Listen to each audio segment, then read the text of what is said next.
Hey, what's up everybody? I'm Landon with LMR.com, and in this video, we're gonna bring you guys along and share our unboxing experience of our 2020 carbon fiber track package, GT500.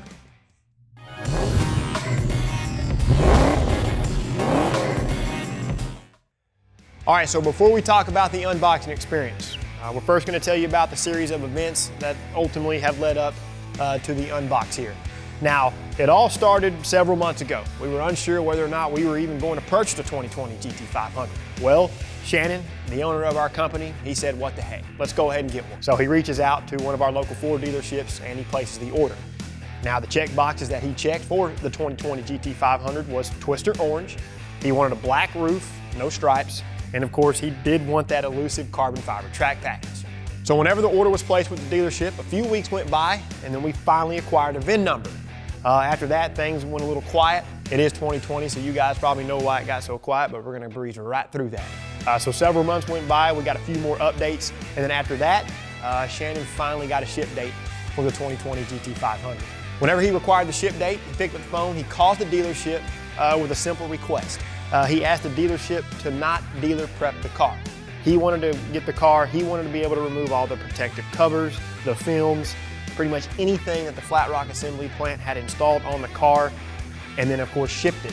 He wanted all that left untouched. He wanted to be able to experience that, and he wanted to bring all of us along to document the entire process. The dealership said, sure, whenever the car gets here, we'll get it off the transporter, we'll get it inside, we'll tuck it away in a corner, and we'll give you a shout. That way you can come up, you know, we'll get all the paperwork out of the way, and we'll get it on a flatbed truck and get it over to LMR. So the car arrived, Shannon went up to the dealership, got all the paperwork stuff situated. We all know how that goes. Looked over the car, make sure nothing of the obvious was wrong. And then they loaded up on the flatbed and delivered it here to the LMR headquarters. We offloaded the car from the flatbed right in here to our warehouse, and then that gave us, the employees, some time to kind of ooh and ah, you know, and point out all the cool features on the carbon fiber track package GT500, because to be honest, a lot of us haven't seen a carbon fiber track pack GT500 in person. So it was pretty cool to go ahead and be able to see all that. So after a little bit of ooh and on, it was time to get to work.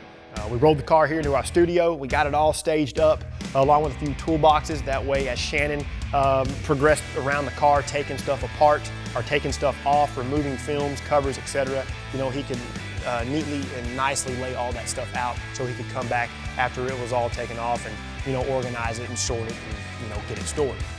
All right, so by default, Shannon started on the inside of the car, mainly because if you look through the glass, the front splitter was just draped over the passenger side seat, over the center console, and into the rear seat delete area. So he took that out of the car along with some random literature, some random paperwork that was just draped across the seats.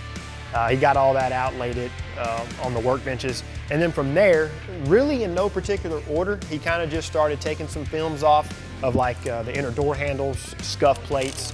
He pulled the seat covers off the Recaro seats. Again, this was no particular order. He was just kind of working through the car, kind of in step-by-step motion here, and taking it all out and neatly and nicely placing it, you know, on our toolboxes. So as he progressed through the interior, one of the more satisfying things that was taken off was the protective film on the carpet, mainly because how long it took Shannon to get the film or cover off the carpet, and of course kind of the satisfying sound that film made when he removed it. Some other little odds and ends tidbits here in the interior that he removed was the protective film on the media screen, the gauges, the sun visor covers, and there was even a small little piece of masking tape right here on the dashboard, which I had never seen. I don't think Shannon had seen either, but it had some random writing on it, probably by one of the factory workers. So of course we thought that was cool, and we set that aside with the rest of the stuff. And that was pretty much it on the interior. And again, of course, progressing around the car, up next was the outside. And since he was on the passenger side, he pulled the protective film right here off the edge of the passenger side door, worked it around the car, started here at the front.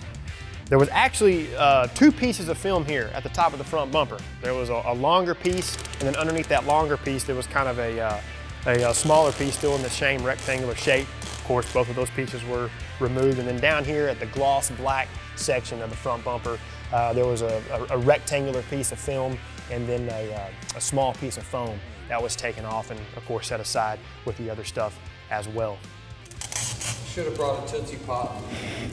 You know what I mean? And we could say it takes longer to take all the dealer prep stuff off of a new GT500 than it does to get to the center of a Tootsie Pop. Mr. Owl, how many licks does it take to get to the Tootsie Roll center of a Tootsie Pop? A good question. Let's find out. 1, 2, 3. So progressing around the car, same as the passenger side, there was a small little piece of film here at the edge of the driver's side door as well. And then the majority of the film, our protective stuff here on the outside of the GT500 was right here on this super cool exposed carbon fiber GT4 inspired rear wing.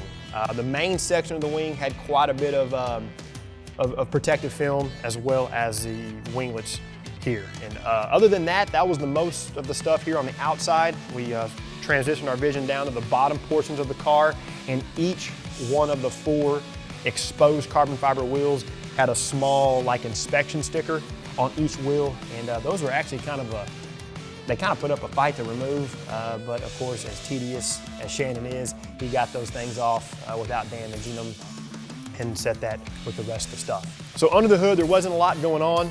The only thing that there was just some small protective films here at the base of the stud plate for the hood latch. So the engine bay was quickly sorted because there wasn't a lot going on.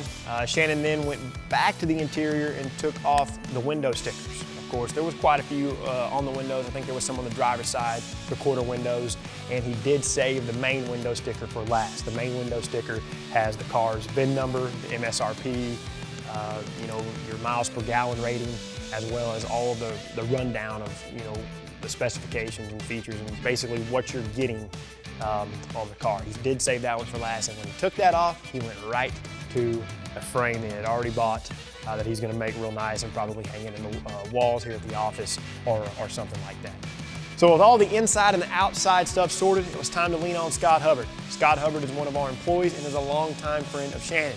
He was going to help us install some of the supplement pieces that were shipped with the 2020 GT500. Now, a few of those supplement pieces include the front splitter that we removed earlier, the side splitter wickers, and a passenger side oil separator. Now, because the car was already on the ground, Scott Hubbard went ahead and installed the passenger side oil separator first, and of course that gave Shannon enough time to finish wiping the car down. After we got that done, we positioned it on the lift, got it up in the air. We installed the front splitter, the side splitter wickers, and removed the shipping spacers that are installed on the front struts and rear shocks. Once that was done, Shannon was chomping at the bit to get this thing on the road. So came off the lift, we rolled it forward, and while doing that, Shannon and Hubbard noticed that they could adjust this rear wing. So what do car guys do with a ton of road racing background and a strong understanding of downforce? They adjust the rear wing. There was one more thing that put up a fight. Before the car would move, or before we could get it outside, we had to get the darn thing out of transportation mode. Well, we don't take cars out of transportation mode every day. So there was some Googling, there was some button pushing, and there was some, well, what the heck do we do? Well, after a couple button pushes, this thing finally got out of transportation mode. Shannon piles in, Hubbard piles in. They take this thing out and rip it for its maiden voyage.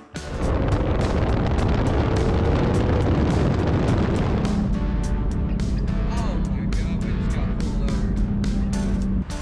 7.5 miles and already got pulled over. All right, guys, that's gonna do it for the unboxing of our 2020 GT500. After it was all said and done, Shannon neatly organized everything that he removed from the car. He boxed it up in what he called the time capsule. He set it aside, and who knows, 20, 30 years down the road, if the car is ever sold to someone else, they can take the box, they can open it up and be like, hey, here's all the stuff that was installed on this car at the time of delivery, which to us is pretty stinking cool. If you enjoyed the video, give it a thumbs up. Subscribe to our YouTube channel for more great content and turn on notifications. That way you're notified every time we release something new. Until next time, you guys know what to do for all things 1979 to present Mustang and SVT lighting. Keep it right here with the Real Enthusiasts, LMR.com.